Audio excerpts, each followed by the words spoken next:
Alright guys, I figured I'd make a little tips and tricks number 3 and show some of the build.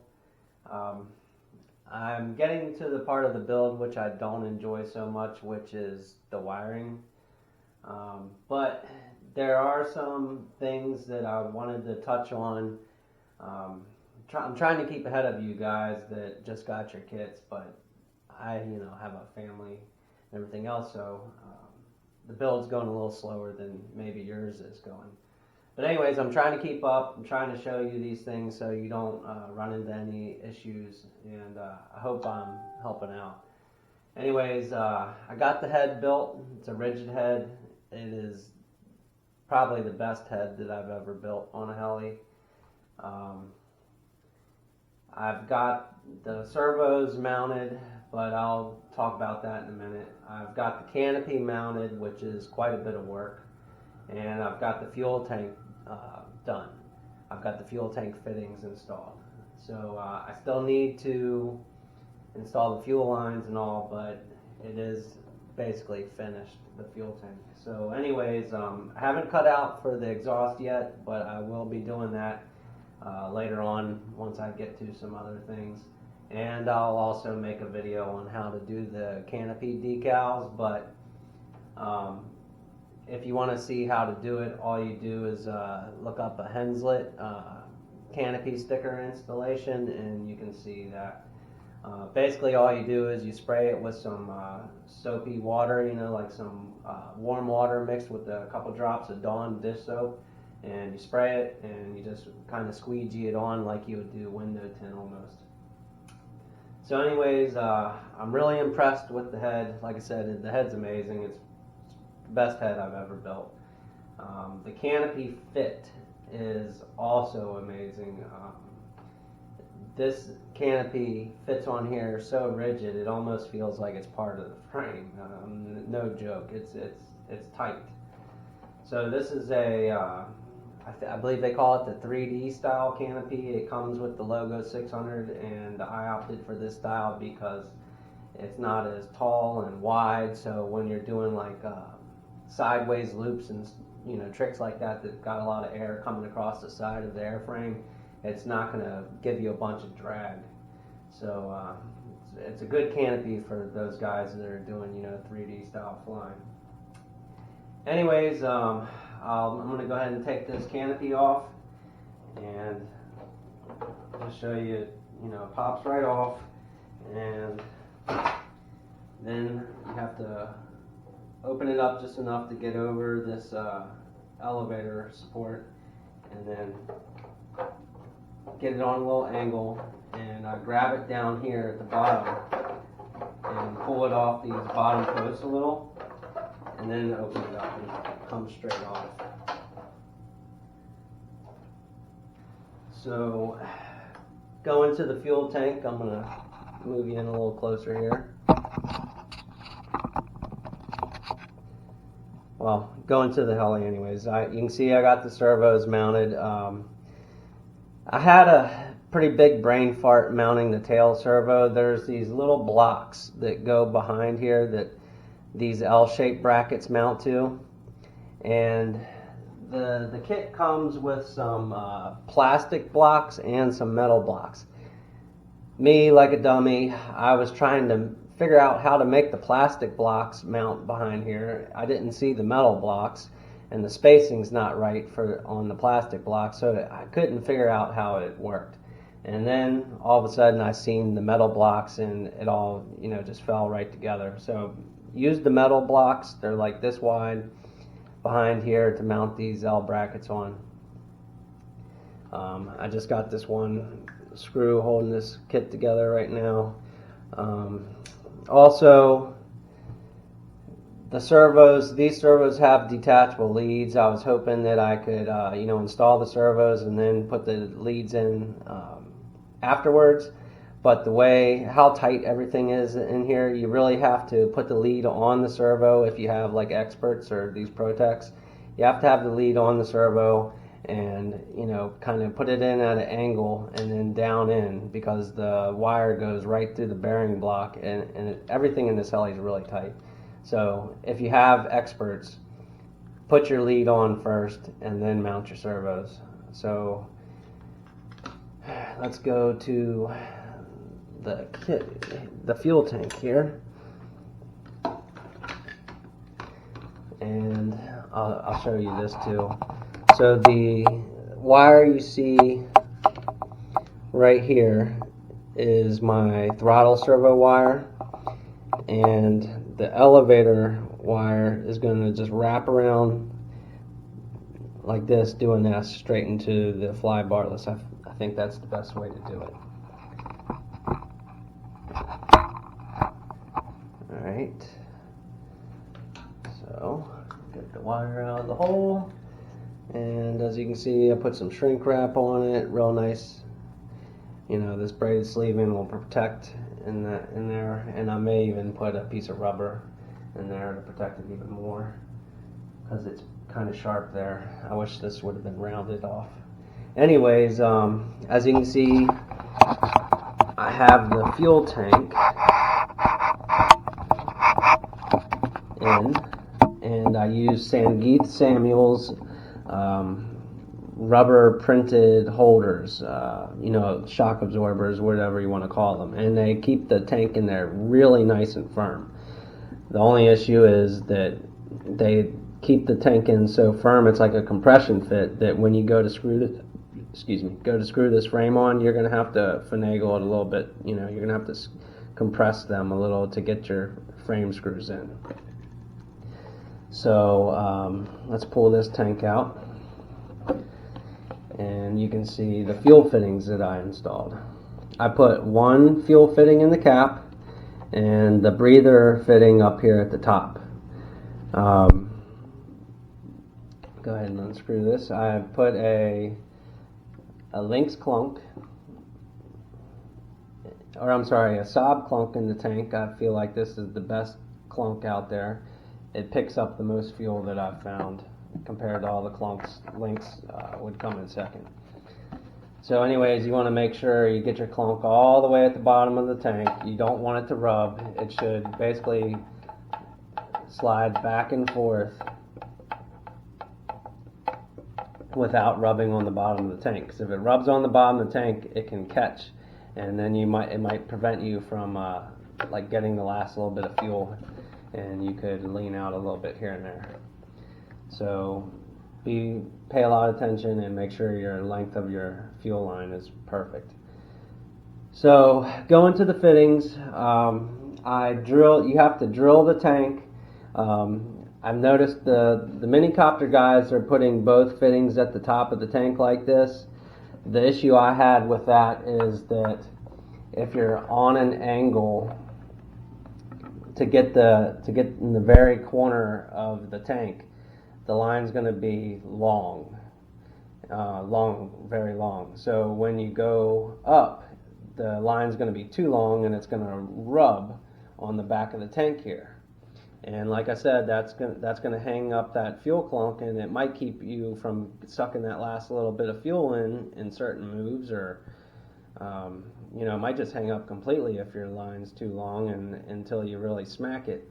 So I feel like it's better to put the line in the center of the tank, so your fuel clunk has no obstructions on the tank whatsoever. It's equal all the way back and forth, so you can get the most amount of fuel out of your tank. I drilled this cap out with a 3/16 drill bit. A 3/16 drill bit. I just marked center and drilled it out. You have to be aware that there's a very thick piece, and when you're drilling it, you really should drill the cap installed on the tank, and then just blow the tank out good and get all the little bits of plastic and foam out of your tank. For the breather fitting, what I did is I had some old fuel injector O-rings, and you don't need to do this, but I did it. The way the fitting's designed is it basically clamps on the plastic, and it's got like like it's got a it's hard. I'm trying to think of how to explain this. It's got like a concave fitting almost that clamps in onto this plastic and it seals it without any glue or sealants whatsoever. But I had some fuel injector O-rings, and I found one that fit perfectly, and I put that on the inside. So when I screwed it on, that fuel injector O-ring really seals up tight against this plastic, and I will have no leaks whatsoever. I won't have to worry about it. But on the cap, because this piece of foam is so thick, I couldn't use an O-ring because there wasn't enough threads on the outside here to grab it. It was just too much. It was taking up all the threads, so I didn't use a O-ring on the inside of this fitting. I just using the foam to seal it. So the tank fittings are not hard to install. You just need to be mindful and take your time and do it correctly. One thing you need to pay attention to is this fitting is completely flat. So you don't want to get this fitting on the angled portion here. You want to get it on the flat part of the tank. If you get any of it on the angle, then you're more than likely going to have a leak. So put it on the flat part of the tank as high as you can, but don't put it on the angle. If you do, you'll probably have leaks. Also, I put a little bit of blue Loctite on the threads here when I screwed it together, so I wouldn't have to worry about these nuts vibrating loose. So let's see here. Push this back in, just like that. You can see everything fits in there nice and neat. Let me move this back out of the way, and I'll show you the canopy. Alright, so the canopy you have to cut out for the landing gear, for the frames. Like the canopy won't go all the way on because of this side frame. It'll hit against the canopy right down here.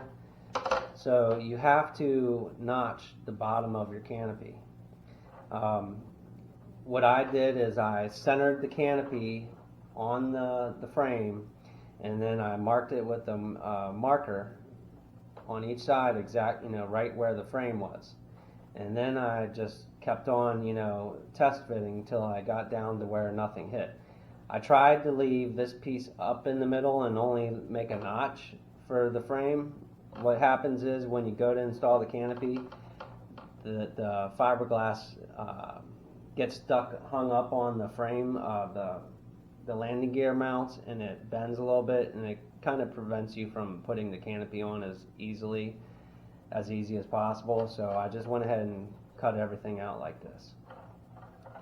And with this cutout here, I have about an 1/8 inch clearance between the canopy and my landing gear mounts. So I'm going to tell you how much I cut out right now. So I had to go in about 26.4, 26.5 millimeters from the outside in to not hit anything. Also, the manual doesn't show, but it comes with these plastic white, looks like Delrin maybe, or plastic pieces here. And in the bag with your canopy clips, you have some button head screws.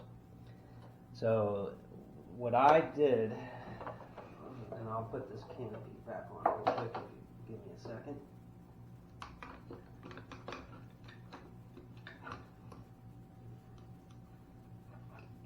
Wire through the hole there.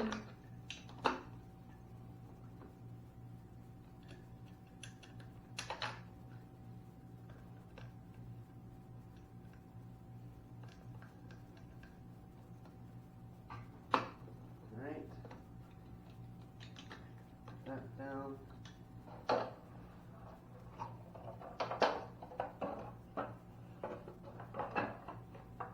So you get it on an angle, just slight angle up,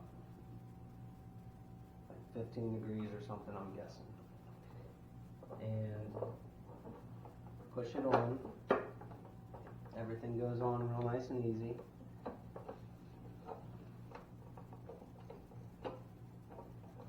Just like that. Alright, so what I did is I took this little work light here, LED work light, and I put the white plastic pieces on the post inside here, and these holes aren't drilled yet, so you have to mark them, and this is really one of the hard parts to get correct. So what I did is I took this little LED work light and I got it just so the tip's on, and I hold it inside real tight to the canopy. I'll show you here so you can see for yourself. And doing so, the plastic lights up and you can see through the canopy. So you won't be able to see the hole in the plastic piece, but you'll be able to see the outside. So what I did is I just held the light like this, and I took a magic marker and I put one little dot right in the center of that circle.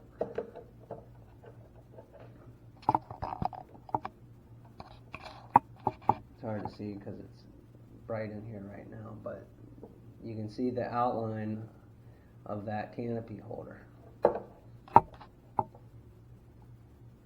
And then, like I said, magic marker, and I just put a little dot there. Then what I did is I took a 1/16 drill bit and I drilled that little hole out. And one thing before you drill these holes out, you need to make sure these plastic pieces are pushed all the way back. If they're forwards, you're going to screw crap up. It's not going to fit on right. So you got to make sure the plastic piece all the way on before you mark it. So I drilled it with the 1/16 drill bit first, and I made sure that the plastic piece was that it went right through the hole of the plastic piece. And you need to make sure your canopy is pushed all the way back as well before you do this. Then I took a 7/64 drill bit, which is slightly smaller than the screw, and I drilled that out.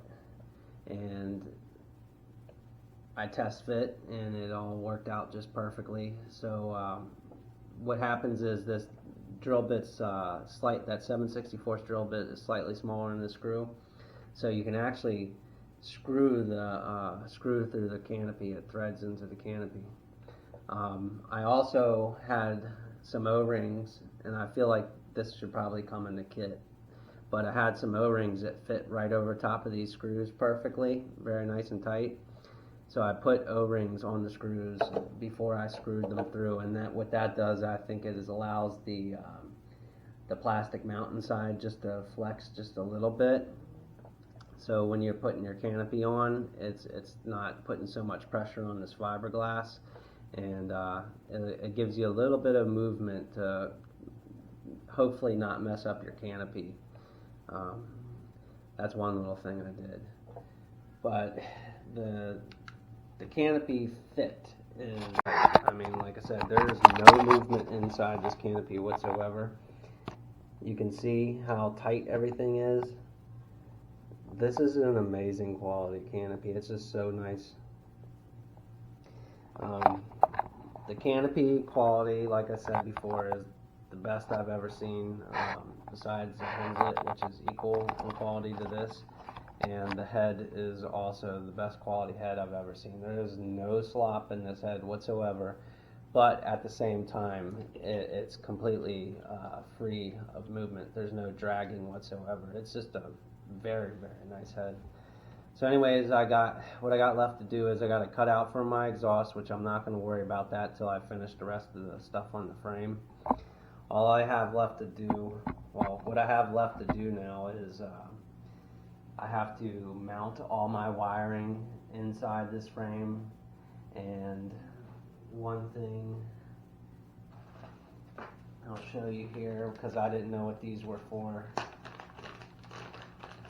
They give you these square brackets with double-sided tape on them, and this is so you put them on inside the frame, and you can mount your wires and zip tie your wires to the inside of the frame without any holes, without your zip ties going through the frames. I myself would have just preferred there to be holes in the frames to do away with that stuff, but it's cool they give you that.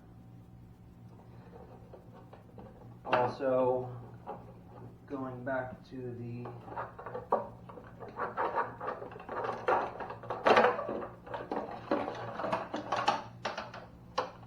canopy,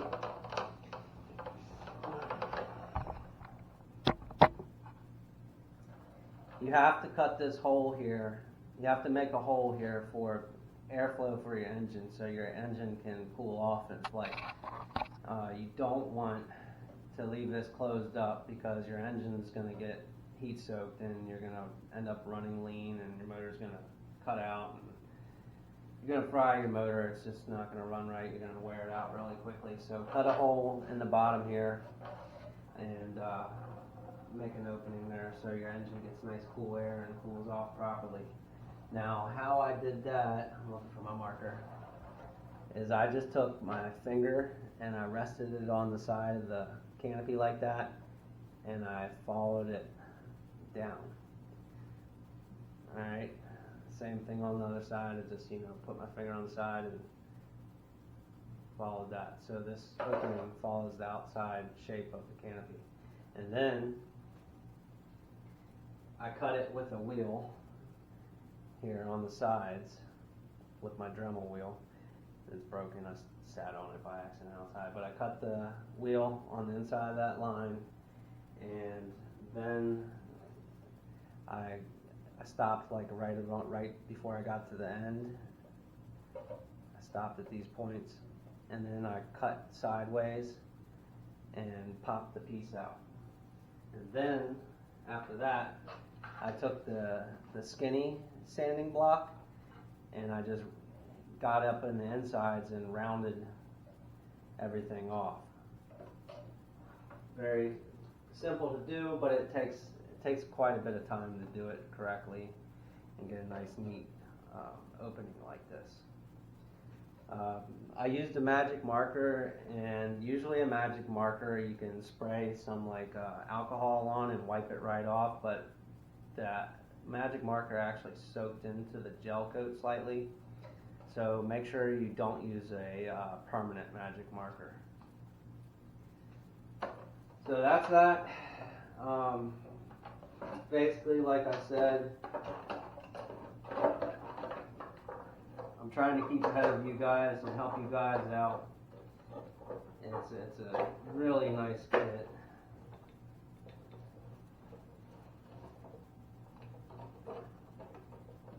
Super high quality.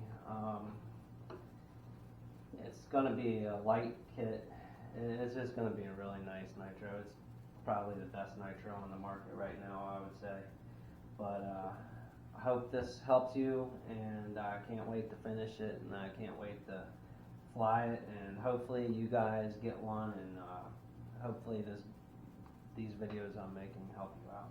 If you have any questions, shoot me a PM, private message me on Facebook, and I'll do what I can to help you. I have lots of pictures I've taken of the build, of certain parts of the build that were a little tricky. So I'll do whatever I can to help you out. Anyways, thank you.